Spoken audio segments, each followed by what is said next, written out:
जय श्री हरि, जय श्री कृष्णा। प्रिय भक्तजनों, आप सभी का मायरा वॉइस चैनल में हार्दिक स्वागत है। आज अजा एकादशी के व्रत के शुभ अवसर पर सुने तुलसी माता की कुछ कथाएं। तो प्रेम से बोलिए तुलसी माता की जय हो, महारानी की जय हो, भगवान श्री कृष्ण की जय हो। एक बुढ़िया थी जो तुलसी को सींचती थी। जब वह जाती तो तुलसी माता से कहती कि हे तुलसी माता, सत की दाता, मैं तेरा बिड़वा सींचती हूँ, मुझे बहू दे, पीले रंग की धोती दे, मीठा ग्रास दे, बैकुंठ में बास दे, अच्छी मौत दे, चंदन का काट दे, अच्छा राज दे, खाने को दाल भात दे, और 11 यानी एकादशी के दिन कृष्ण का कंधा दे। बुढ़िया माँ की यह बातें सुन तुलसी माता सूखने लगी। तुलसी माता को यूं सूखते देख भगवान ने पूछा कि हे तुलसी, तुम दिन प्रतिदिन क्यों सूखती जा रही हो? तुलसी माता ने कहा कि बस मेरे मन की मत पूछो। भगवान ने कहा कि मैं नहीं पूछूंगा तो कौन पूछेगा? इस पर तुलसी माता कहती हैं कि एक बुढ़िया आती है और अपनी बात कहकर चली जाती है, मैं उसकी सभी बातें पूरी कर दूंगी, लेकिन कृष्ण का कंधा कहाँ से लाऊंगी? भगवान कृष्ण बोले कि वह मरेगी तो मैं अपने आप ही कांधा देने आऊँगा, तुम बुढ़िया माई से यह बात कह देना। इसके बाद बुढ़िया माई मर गई। बुढ़िया के मरने पर सारा गांव इकट्ठा हो गया और उसका अंतिम संस्कार आने पर उसे उठाने लगे, लेकिन वह बहुत भारी हो गई, जिससे उसकी अर्थी टस से मर्च नहीं हुई। सभी बोले यह तो बहुत संस्कारी थी, बहुत पूजा पाठ करती थी, कोई पाप नहीं किया, फिर यह इतनी भारी कैसे हो गई? बूढ़े ब्राह्मण के भेष में भगवान आए और कहने लगे यह भीड़ कैसी लगी हुई है? तब गांव वाले बोले कि एक बुढ़िया मर गई है और वह इतनी पापिन थी कि उसकी अर्थी नहीं उठ रही है, वह बहुत भारी हो गई है। भगवान बोले कि मुझे इसके कान में कुछ कहने दो, फिर यह उठ जाएगी। भगवान बुढ़िया के पास गए और उसके कान में कहा कि माई, तू अपने मन की निकाल ले, पीतांबर की धोती ले, मीठा ग्रास ले, बैकुंठ में बास ले, चटक की चाल ले, चंदन का काठ ले, झालर की झनकार ले, दाल भात को जी और कृष्ण का कंधा ले। भगवान की सभी बातें सुनकर बुढ़िया हल्की हो गई। भगवान अपने कंधे पर उसे ले गए। बुढ़िया को मुक्ति मिल गई और वह बैकुंठ को चली गई। हे तुलसी माता, जैसे आपने उस बुढ़िया माई की मुक्ति की, वैसे सभी की करना। जैसे भगवान ने उसे कंधा दिया, हमें भी देना। और तुलसी की पूजा जो भी करे उसे उसका अत्यधिक महत्व होता है। तो प्रेम से बोलिए माता तुलसी की जय हो, कृष्ण भगवान की जय हो। अब सुनते हैं तुलसी माता की दूसरी कथा। शिव महापुराण के अनुसार पौराणिक समय में दैत्यों का राजा दंभ हुआ करता था। वह बहुत बड़ा विष्णु भक्त था। कई सालों तक उसके यहाँ संतान नहीं होने के कारण उसने शुक्राचार्य को अपना गुरु बनाकर उनसे श्री कृष्ण मंत्र प्राप्त किया। यह मंत्र प्राप्त करके उसने पुष्कर सरोवर में घोर तपस्या की। भगवान विष्णु उसकी तपस्या से प्रसन्न हुए और उसे संतान प्राप्ति का वरदान दे दिया। भगवान विष्णु के वरदान से राजा दंभ के यहाँ एक पुत्र ने जन्म लिया। इस पुत्र का नाम शंखचूर्ण रखा गया। बड़ा होकर शंखचूर्ण ने ब्रह्मा जी को प्रसन्न करने के लिए पुष्कर में घोर तपस्या की। उसकी तपस्या से प्रसन्न होकर ब्रह्मा जी ने उसे वरदान मांगने को कहा।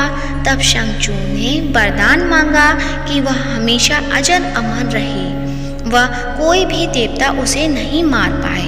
ब्रह्मा जी ने उसे यह वरदान दे दिया और कहा कि वह बद्री वन जाकर धर्मध्वज की पुत्री तुलसी को तपस्या कर रही है, उससे विवाह कर ले। शंखचूड़ ने वैसा ही किया और तुलसी के साथ विवाह के बाद सुखपूर्वक रहने लगा।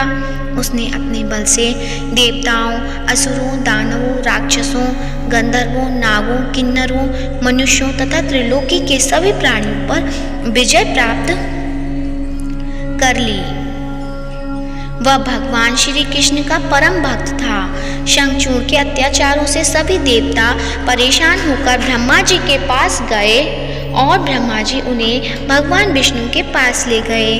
भगवान विष्णु ने कहा कि शंखचूड़ की मृत्यु भगवान शिव के त्रिशूल से ही होगी, अतः आप उसके पास जाएं। भगवान शिव ने चित्ररथ नामक गण को अपना दूत बनाकर शंखचूड़ के पास भेज दिया। चित्ररथ ने शंखचूड़ को समझाया कि वह देवताओं को उनका राज्य लौटा दे, परंतु शंखचूड़ ने मना कर दिया और कहा कि वह महेश्वर से युद्ध करना चाहता है।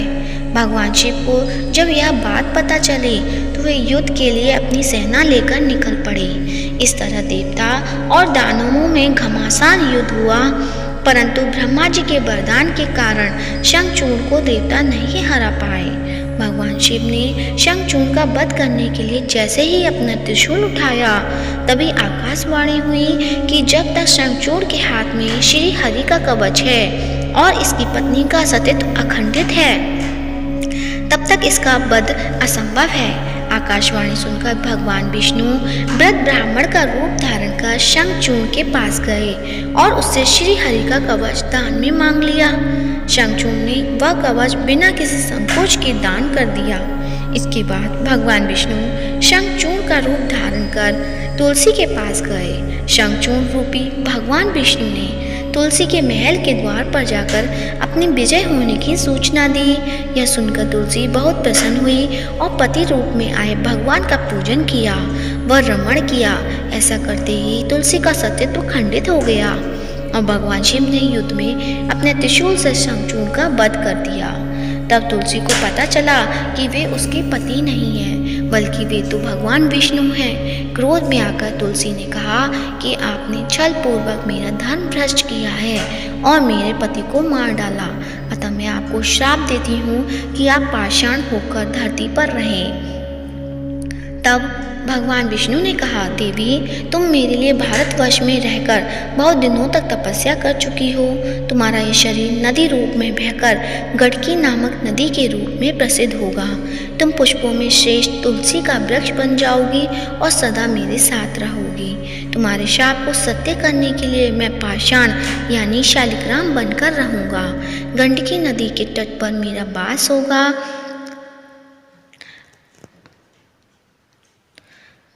और देवउत्थान एकादशी के दिन भगवान शालिग्राम व तुलसी का विवाह संपन्न कर मांगलिक कार्यों का प्रारंभ किया जाएगा और तुलसी शालिग्राम विवाह करने से अपार पुण्य की प्राप्ति होगी।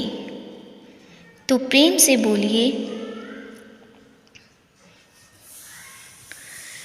माता तुलसी की जय हो, कृष्ण भगवान की जय हो, शालिग्राम भगवान की जय हो। अब सुनते हैं तुलसी माता की आरती। तुलसी महारानी नमो नमो, हरि की पटरानी नमो नमो, धन तुलसी पूरन तप कीनो, शालिग्राम बनी पटरानी, जाके पत्र मंजली कोमल, श्रीपति कमल चरण लपटानी। तुलसी महारानी नमो नमो, हरि की पटरानी नमो नमो, धूप दीप नैवेद्य आरती, पुष्पन की वर्षा बरसानी, 56 भोग 3600 व्यंजन, बिन तुलसी हर एक न मानी। तुलसी महारानी नमो नमो, हरि की पटरानी नमो नमो, सभी सखी मैया तेरे यश गावे, भक्त दान दीजे महारानी। तुलसी महारानी नमो नमो, हरि की पटरानी नमो नमो। तुलसी महारानी नमो नमो, हरि की पटरानी नमो नमो। प्रेम से बोली श्री तुलसी माता की जय हो, कृष्ण भगवान की जय हो। प्रिय भक्तजनों, आज की वीडियो अच्छी लगी है तो वीडियो को लाइक करें, ज़्यादा से ज़्यादा शेयर करें और कमेंट बॉक्स में तुलसी माता की जय हो या कृष्ण भगवान की जय हो अवश्य लिखें और साथ ही मायरा बॉयज़ चैनल को सब्सक्राइब करें। धन्यवाद। जय श्री राधे।